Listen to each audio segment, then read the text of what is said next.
آباد رہیں۔ نعرہ تکبیر، نعرہ تکبیر، نعرہ رسالت، نعرہ رسالت، نعرہ حیدری، یک زباں مل کے نعرہ حیدری، حسینیت، یزیدیت، آل محمد کے دشمنوں پہ لعنت، بآواز بلند صلوات، اللہم صلی علی۔ میں گزارش کروں گا ان جو پیچھے بیٹھے ہوئے حضرات ہیں آپ سے تکلیف نہ سمجھے تھوڑی تھوڑی، تو آگے آ جائیں۔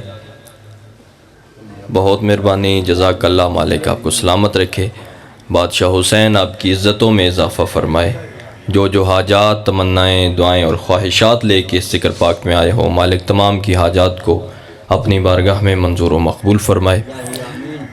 تو ٹائم آپ کے سامنے ہے، وقت مختصر ہے، اور میں کہتا ہوں جتنا بھی وقت مل جائے، اگر آدم کی پہلی سانس سے لے کے آخری آدمی کی آخری ہچکی تک بھی وقت مل جائے تو تب بھی آل محمد کے فضائل اور مصائب پڑھنے کے لیے تھوڑا ہے۔ اور وقت کی قدر مجھے ہے، اور وقت کی قدر وہی قومیں کرتی ہیں جن کے وقت کا امام ہوتا ہے۔ انتہائی اختصار کے ساتھ، بسم اللہ، انتہائی اختصار کے ساتھ اپنی بات کو مکمل کرنا ہے میں نے۔ بسم اللہ الرحمن الرحیم۔ الرجال قوامون علی النساء، بلند تر صلوات پڑھ لیجیے، اللہم صلی علی۔ خدا اپنی لا ریب اور بعیب کتاب میں ارشاد فرما رہا ہے کہ مرد عورتوں پر حاکم ہے۔ خدا جب کسی کو بھیجتا ہے تو ایسے نہیں بھیجتا، کوئی نہ کوئی فضیلت دے کے بھیجتا ہے۔ اللہ جب بھی بھیجتا ہے تو فضیلتوں کے ساتھ بھیجتا ہے۔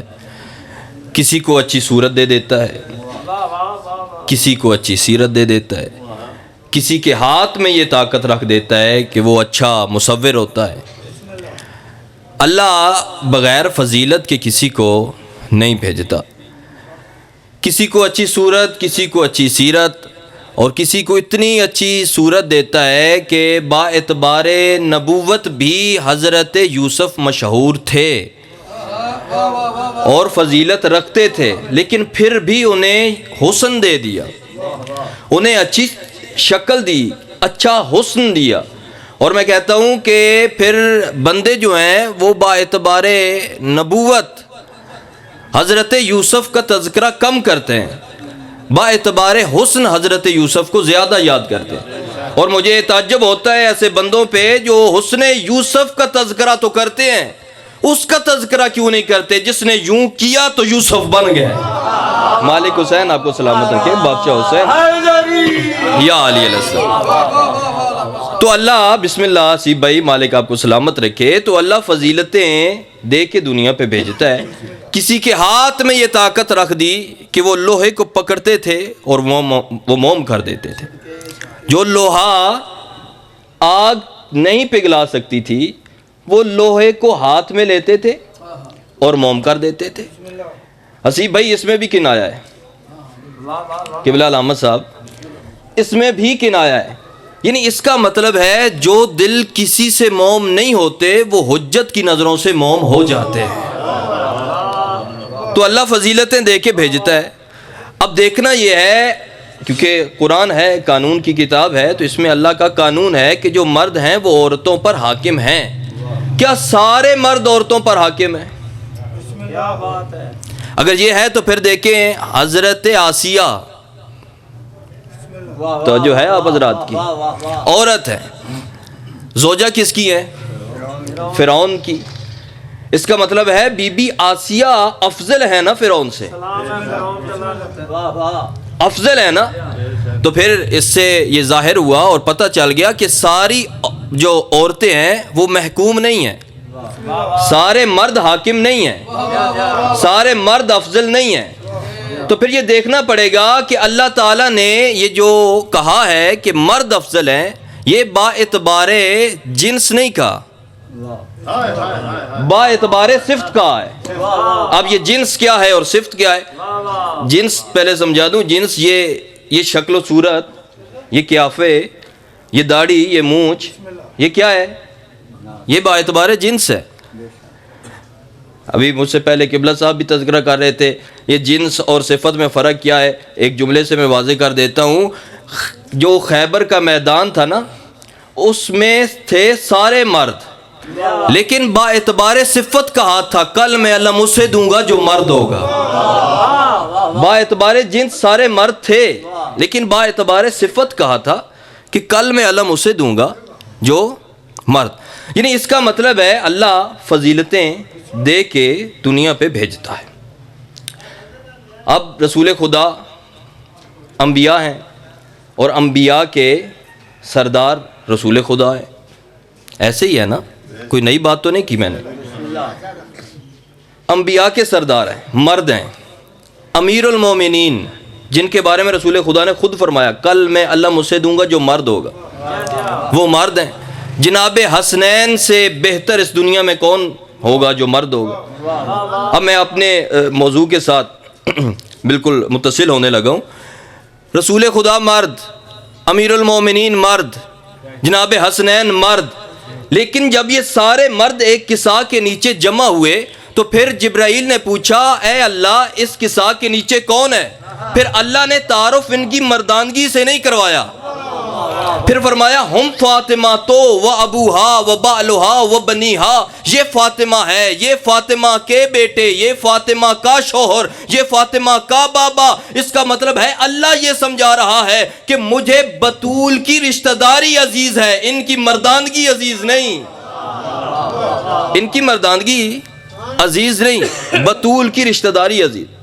اب جناب سیدہ نے پھر تعارف کروایا رسول کا، پھر گھر سے باہر نکل کے بھی تعارف رسول کا۔ چند مرتبہ سیدہ اپنے گھر سے باہر آئی ہیں۔ پہلی دفعہ کب آئیں؟ جب صحن حرم میں رسول خدا نماز پڑھ رہے تھے، یہ مکہ کا واقعہ ہے قبل از ہجرت۔ رسول خدا نماز پڑھ رہے تھے اور بی بی نے اپنے گھر سے دیکھا کہ کچھ لوگ ہیں جو رسول کی نماز کو روکنا چاہتے ہیں۔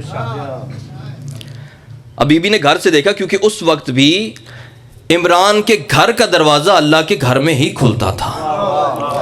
بی بی نے گھر میں دیکھا تو بی بی گھر سے نکلی، بی بی نے رسول خدا کا طواف کیا، اور جو رسول کی نماز کو روکنا چاہتے تھے انہیں دیکھ کے کہا اگر رسول کی نماز میں مداخلت کی تو میں تمہیں غرق کر دوں گی۔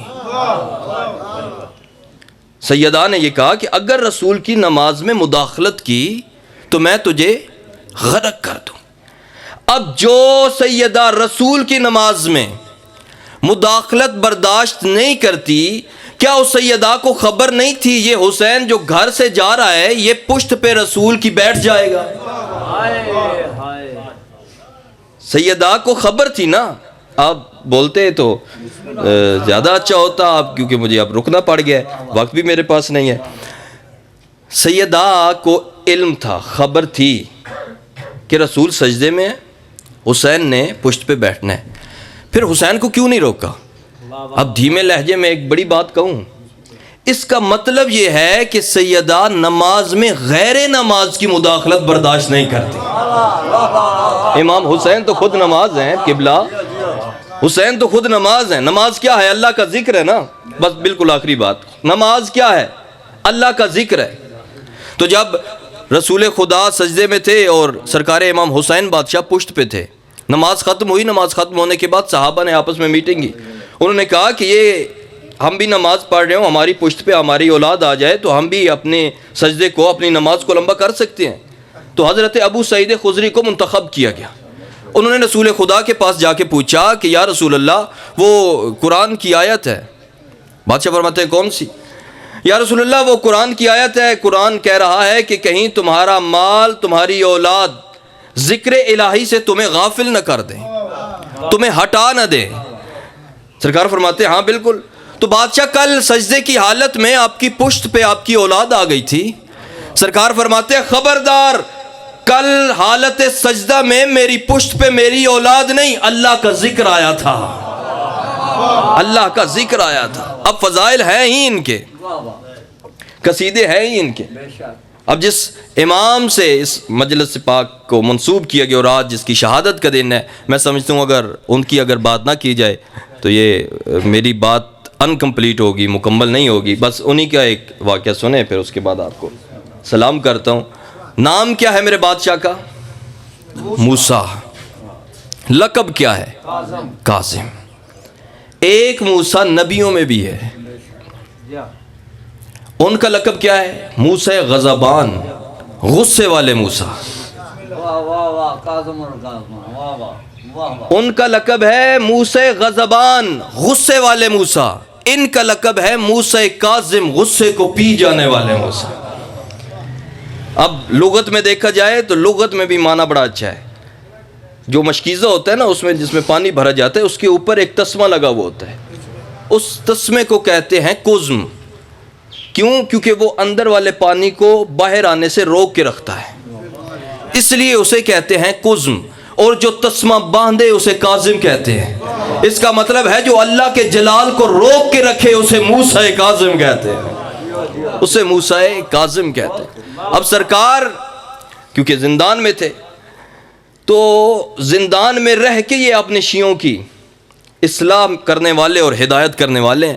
اب جس طرح ہمارے وقت کے امام پردے غیب میں رہ کے ہماری ہدایت کر رہے ہیں، یہ زندان میں بھی۔ اب جناب بہلول جو تھے، بس یہی آخری بات سنیے، میں آپ کو سلام کروں، مصائب شاہ صاحب کی بلا پڑھیں گے۔ زندان میں تھے، جناب بہلول گزرے تو خبر پہنچی دربار میں کہ یہ بہلول تو شیعہ ہے۔ انہوں نے کہا اچھا شیعہ ہے؟ اس نے کہا یہ کیسے ہو سکتا ہے، ہو ہمارا وزیر اور شیعہ؟ اس نے کہا دیکھ لو، جب ہاتھ کھول کے نماز پڑھے گا تو پھر دیکھ لینا۔ اس نے کہا اچھا۔ اس نے سپاہیوں کو بھیجا، جناب بہلول نے نماز شروع کی، وضو کیا، نماز شروع کی تو جناب بہلول نے بسم اللہ بالجہر پڑھی، بسم اللہ پڑھی۔ وہ دوڑ کر گئے، انہوں نے جا کے کہا کہ دیکھا ہم نے کہا تھا نا، آپ نے توجہ میری طرف رکھنی، دیکھا ہم نے کہا تھا نا یہ شیعہ ہے، وہ شیعہ ہے۔ اس نے کہا اچھا۔ اسے بلایا گیا دربار میں، اس نے کہا کہ تمہیں پتہ ہے کہ شیعہ ہونے کی سزا کیا ہے؟ اس نے کہا کیا سزا ہے؟ اس نے کہا شیعہ ہونے کی سزا یہ ہے سر تن سے جدا۔ اب بتا تو شیعہ ہے؟ اس نے کہا پہلے نہیں، اب بتانا واجب ہو گیا ہے کہ میں شیعہ ہوں۔ اس نے کہا اچھا ٹھیک ہے، پھر تجھے سزا دیں گے، جاؤ اپنے گھر والوں کو جو وصیت کرنی ہے کر کے آؤ۔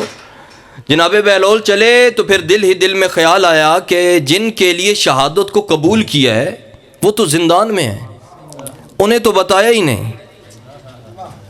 جن کے لیے شہادت کو، موت کو سینے سے لگایا ہے، انہیں تو بتایا ہی نہیں، انہیں خبر ہی نہیں، انہیں بتاؤں کیسے؟ پھر خیال آیا کہ میرے امام کچھ سوالوں کے محتاج تھوڑی ہیں، میں دل میں سوال رکھ کے زندان کے دروازے سے گزر جاؤں گا، وہ مجھے جواب عنایت فرما دیں گے۔